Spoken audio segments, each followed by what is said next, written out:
To this just in, a fast hour around the world of sports. I am Dan Graziano in for Max Kellerman. This is Tim Bontemps. That is Brian Windhorst. And we are starting today with the NBA and an end of an era in Brooklyn. Let's wind the clock back to take you back in time 3 years ago, nearly to the day. The Nets sent shockwaves through the league by signing Kevin Durant and Kyrie Irving in free agency. However, the Kyrie and KD era in Brooklyn did not go exactly as fans had hoped. The duo appeared in only 58 of a possible 247 regular season and playoff games. And now, just days after Kyrie opted into his player option with the Nets for next season, Durant requested a trade from Brooklyn, naming Phoenix and Miami among his preferred destinations. So that all happened at the end of our show yesterday. So we got everybody back together today to talk about, because we really didn't have enough time at the end of the show yesterday. I had about 10 minutes, right? So let's reintroduce Brian Windhorst and Tim Bontemps, our NBA reporters. Windy, a KD trade would be obviously transformational for whichever team lands him. So what's the latest you're hearing on the status? Yeah, so he definitely would like to go play in Phoenix. You know, he formed a relationship last year with Devin Booker when they were on the U.S. Olympic team. They really both played big roles on that team. They both helped carry the team to the Olympic medal. And he has expressed an interest not only to play with him, but also to play with Chris Paul. And you can imagine that triumvirate. You don't even really, I mean, obviously you have to fill in the team around him, but it doesn't even matter who you put there. That would be a very powerful triumvirate. But I will say this, from what I understand, I don't know if the Nets instantaneously are in love with the package that the Suns can offer, even though they can offer up to 4 first-round draft picks. So the executives that I talked to believe that today and over the weekend, we could see the Suns or the Nets look to expand that trade, potentially to involve a third team. Because if you can't provide what the team, what the star wants, you have to go out and look for that. And that can take some time. But definitely the Nets are talking to other teams. There's a number of teams that have made interesting offers. And from what I am told, the Nets are telling teams that they want a young star player, which does in every team. And they're looking for at least 3 first-round draft picks. Now, these first-round draft picks and these first-round draft picks, they may not all be equal. You know, they have different values depending on what their protections are. But that seems to me to be a baseline where you would start, is a star player and a whole bevy of picks. So when you're talking about that, Tim, what are some other teams that have a realistic shot here if they need to do that? Well, I mean, Brian, as we've talked about a bunch, Phoenix and Miami are 2 teams we know Kevin Durant wants to go to. And then you get to other options where maybe it's not necessarily on automatic that Kevin Durant want to go there, but that they have a lot of stuff to trade. One of those places would be the New Orleans Pelicans, who have a ton of draft picks. They've got Brandon Ingram, they've got Zion Williamson, who until he signs an extension could in theory be used as a pretty large trade chip, and you can use that in a bunch of different ways. And the other team I think to talk to in that regard is the Toronto Raptors. They've got Scotty Barnes, this year's Rookie of the Year, a 6'10 freak of an athlete who really blossomed into a big-time player this year. They've got Pascal Siakam, OG Anunoby, Fred VanVleet. They got a ton of good players on good contracts that they can move. So those are a couple more off-the-radar things. But to Brian's point about the Suns, the interesting thing about Phoenix, even if they don't necessarily have exactly what the Brooklyn Nets want right now, because they have access to all 7 of their picks going forward. They can trade 4, they can give the swap rights to 3 more. And they also have young guys like DeAndre Ayton, who they can move in a sign and trade, and then Mikal Bridges and Cam Johnson. They have the ability to not only send maybe all of that to Brooklyn, but use some of it, to Brian's point, to go get something else that maybe the Nets would prefer to have in a deal instead. So I do think that Phoenix is well positioned to make this happen one way or the other if they're willing to go all the way in. But it might take, to Brian's point, some creativity and more teams getting involved, which could make this drag out for a little bit. One thing I'll point out about New Orleans, which is a very fascinating option, not only for Zion Williamson, but also for whatever else they have.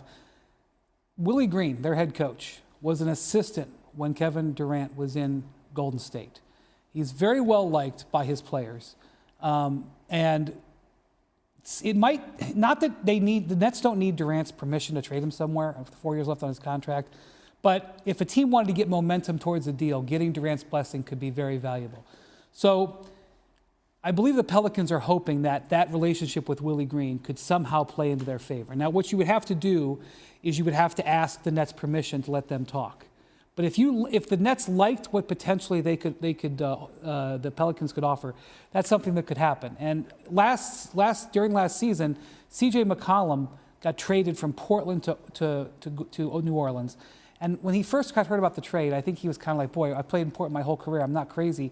And the Pelicans sold him on how great it would be there. And by the way, they do have a very promising future. And CJ completely turned it around. By the time he got there and started playing, he was totally bought in. So it would be interesting if the Nets like what the Pelicans have enough to grant such a permission, and if Willie Green, who is known to really be able to lead and inspire players, could talk Durant into expanding that list a little bit. These are some of the things that teams are going to be trying to pull off in the coming days. Right. I mean, you say that they don't need Durant's permission to send him to a team, but we're in a situation where he doesn't want to play for Brooklyn, so he's not going to be playing for Brooklyn. So obviously his opinion matters a lot here. I mean, what happens? He's got 4 years left on his deal. What happens if they can't find what they want in return, or they can't find a team that he would be willing to show up and play for? I mean, obviously in that scenario, who knows what would happen. I do think ultimately, though, there is going to be some sort of a resolution here, in large part because you have the entire team, or the entire league, invested in finding a way to get this done. Because you have all sorts of teams that are coming in with trades,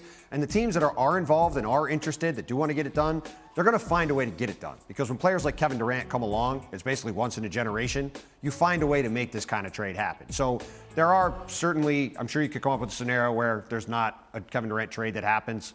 But I think it's safe to say that sometime here in the next, I don't even want to put a time frame on it to hopefully have us have some sort of a holiday weekend. But I do think that, at some point we're going to get this thing done because it's in everyone's interest involved to get a resolution here. So where does he end up? My pick from the beginning has been Phoenix. I think when you look at the nexus of what Kevin Durant wants, if you look at Phoenix and Miami, to me, Phoenix has the far better chance to get a package that the Brooklyn Nets would want. And at the same time, like you said, you can't necessarily just send him anywhere. And so it might take some creativity. It might take more teams. It might take some extra work. But I think he wants to be in Phoenix. They have a lot to trade. I think ultimately, if you're asking me to pick one spot, I think that is the one that makes the most sense. You agree? Yeah, I say Phoenix. Historically, when a star player wants to go to a team, he ends up getting to that team. It's not 100%. Right. Kawhi Leonard is a classic case. He gets sent to Toronto in that situation. But I would bet on Durant having enough of a say here to force his way into Phoenix. If I remember right, that worked out okay for Kawhi Leonard. It did. Pretty well. So let's turn our attention to Durant's, well, I guess they are still teammates in Brooklyn, at least for the time being. Kyrie Irving. He filed paperwork to pick up his $36.5 million option with the Nets for next season. That was just a couple of days ago. Earlier this week, there was a lot of drama surrounding Kyrie after he released a list of teams he would consider in a trade, and that list included the Miami Heat, the Philadelphia 76ers, the Los Angeles Lakers and Clippers, New York Knicks, and Dallas Mavericks. These are the teams he listed as he'd like Brooklyn to consider in a possible sign and trade.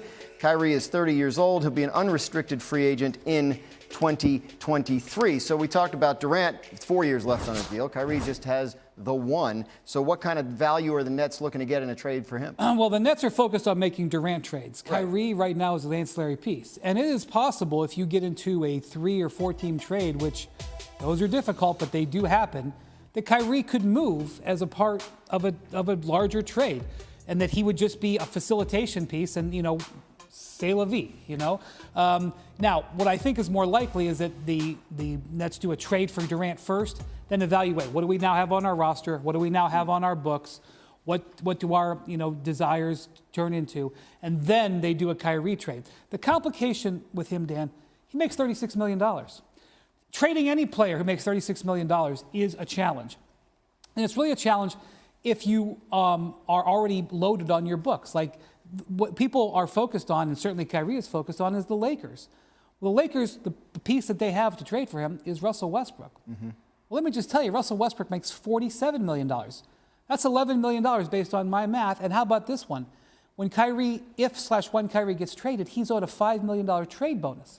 So that means that in a Westbrook for Irving trade, that's $16 million potentially to the books of the Brooklyn Nets. That's not an auto yes, even if they're getting draft compensation. So this one's going to be a little bit more complicated. I believe his market is going to be narrow, and I believe the price for him is going to be low. And and maybe the price gets low enough that some other teams jump in. We'll have to see. To use a recent phrase that was in the topic of conversation, in this situation, Kevin Durant is the bus driver in terms of where this is going to go, and Kyrie Irving is the passenger in this situation, which for a lot of the past week he has not been. And one other thing to bring up really quick, I think to Brian's point, there isn't a huge market for Kyrie's services. We saw the Lakers were the only team willing to do a sign and trade because they were the only one desperate enough to take him on a long-term deal.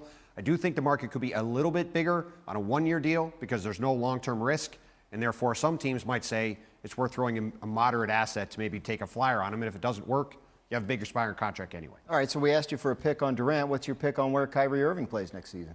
My pick is not the Lakers, just because I don't really know where he's going to go, but I think Just not the Lakers? Just not the Lakers. You're taking the other 29 teams? I'm taking I the didn't know field. that was an Does option. that include Brooklyn? I don't understand. I decided to make my own rules. I'm going to process pick of not elimination? the Nets. How about All right. that? How about that for a hot take? That is the 100%. I don't like it. I want a team. I don't want a not. Where's he going to play? I got Lakers again because I think it's what he wants, and ultimately I'm not sure that the Nets are going to have much of a true option. Kyrie could negotiate down that trade bonus. Also, if worse comes to worse and they can't find a trade and they don't want to take on Russell Westbrook, they could just buy Kyrie Irving out.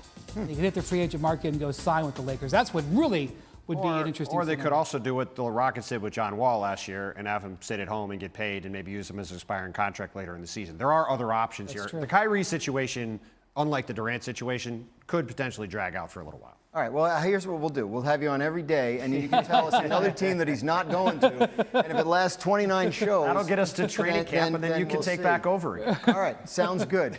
Tune in next week to see where else Kyrie's not